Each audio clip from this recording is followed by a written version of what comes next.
Hello, and welcome to Building Los Angeles.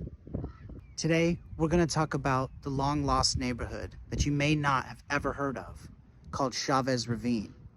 What it was, and why it's so important in Los Angeles today as much as it ever has been.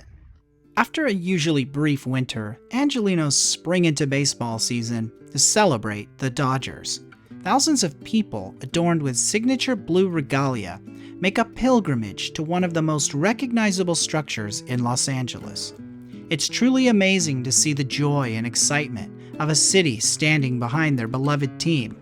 And let me assure you, it is their team. And they are proud to represent it and the city it resides in. But underneath the bleachers, buried under tons of concrete and asphalt, there's another story, less told and often forgotten. This is the story of our local government's abuse of power, a bait and switch that would displace hundreds of families. This is the story of Chavez Ravine. In 1962, Dodger fans watch a ball game on top of 170 out of the 352 acres of land made possible by demolishing the neighborhoods of La Loma, Palo Verde, and Bishop, which made up the whole of Chavez Ravine. In 1950, the city of Los Angeles sent letters to residents of Chavez Ravine, informing them they must vacate to make way for a low-income housing project to be built on their land. Frank Wilkinson of the City Housing Authority led the operation, and residents were offered little for their homes. They were threatened to sell or have their property condemned. Wilkinson gave each family that sold a certificate that promised first choice pick in the new housing project. The plans for what they dubbed the Elysian Park Heights housing project were designed by famed architects Richard Neutra and Robert Alexander. At first, $9,600 was offered, but the longer residents thought, the lower the offers became. This caused a panic to sell quickly, and that's exactly what they wanted.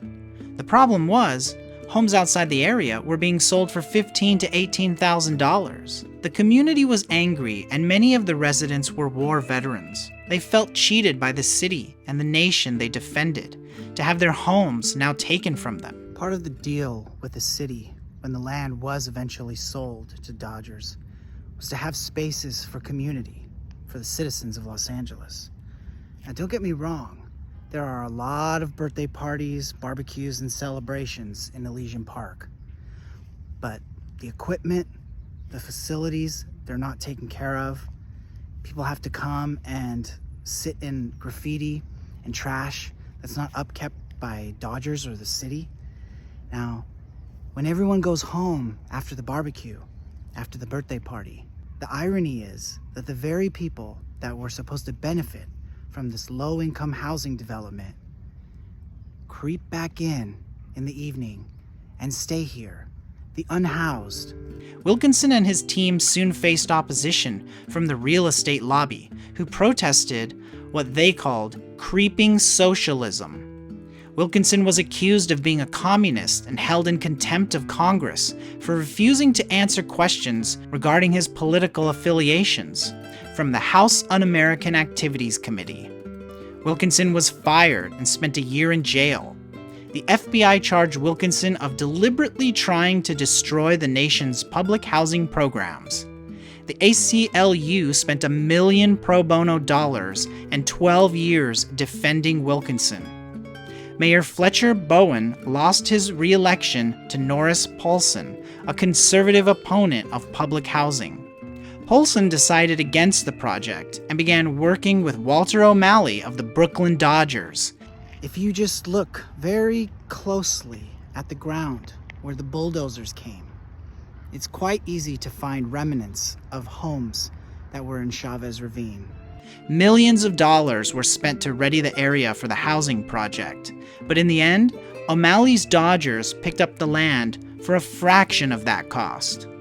So who is at fault in all of this? I'd argue that it was in Paulson's power to do the right thing, to put the project back on the table. But the real injustice of Chavez Ravine hides behind political attacks, a fear of New Deal socialist enhancements, and real estate greed that bent the will of City Hall, leaving a community displaced forever.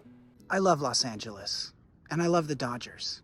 They bring this city together, and it's a beautiful thing when that happens.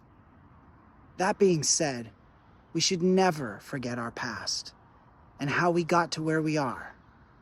So please, remember in the back of your mind the next time you're at a Dodger game that you're sitting on top of Chavez Ravine. Pay it some respect and remember it for the community it once was.